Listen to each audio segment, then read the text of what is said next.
creveți cu maioneză de ghimbir, usturoi și ardei iute. O explozie de sănătate pentru organism.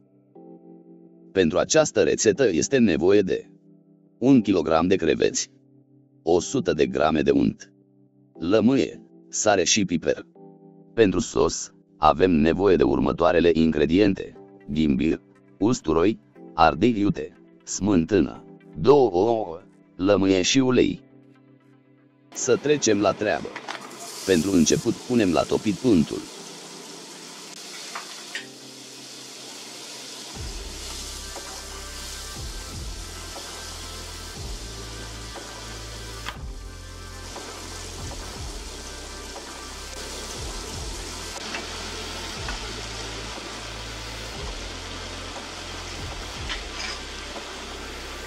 Adăugăm sare și piper după gust.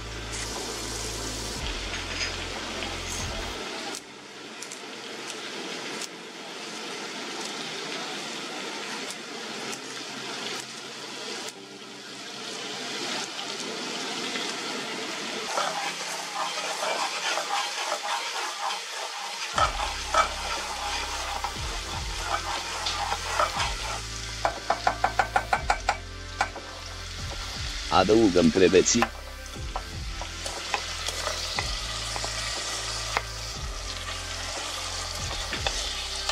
Aceștia se lasă la gătit până prinde o culoare rozalie.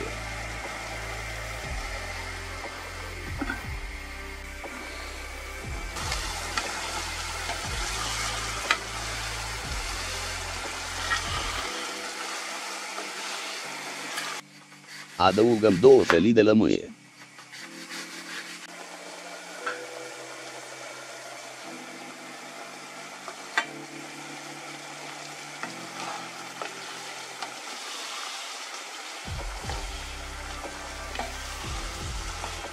Între timp pregătim maioneza.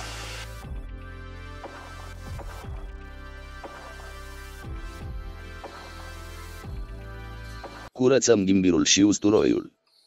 Cantitățile trebuie să fie împărțite după cum urmează: ghimbirul cea mai mare parte, usturoiul jumătate din cantitatea ghimbirului, ardei iute jumătate din cantitatea usturoiului.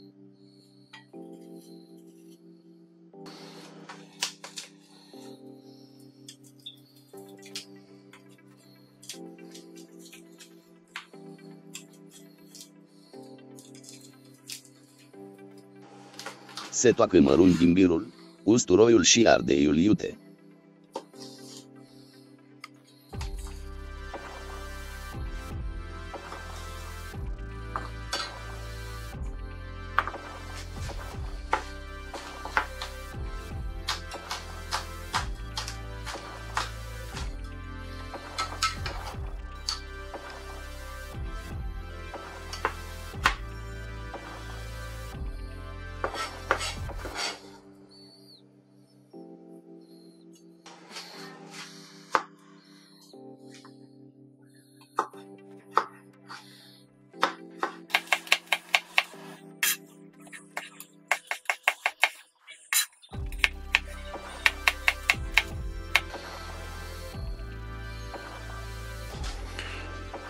Se adaugă sare și se pisează foarte bine.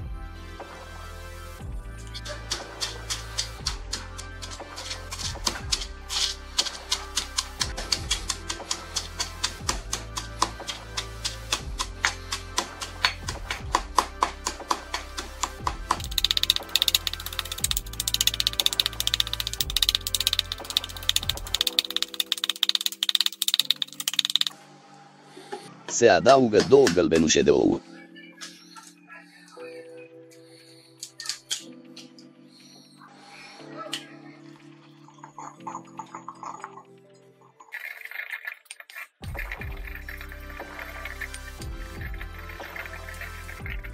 Se adaugă treptat ulei și se amestecă până se obține o maioneză consistentă.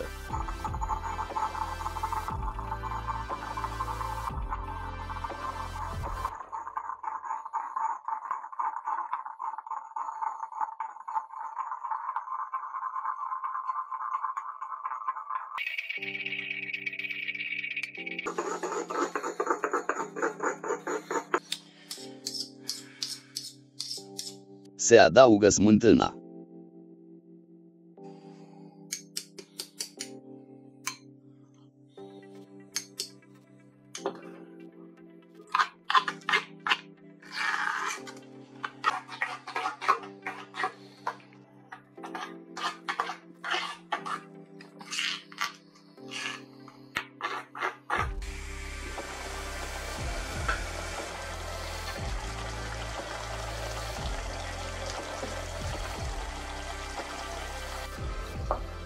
Așezăm în farfurie creveții.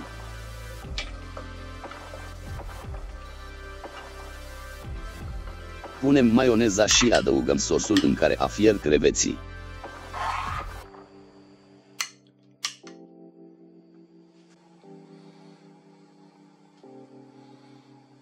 Vă doresc poftă bună!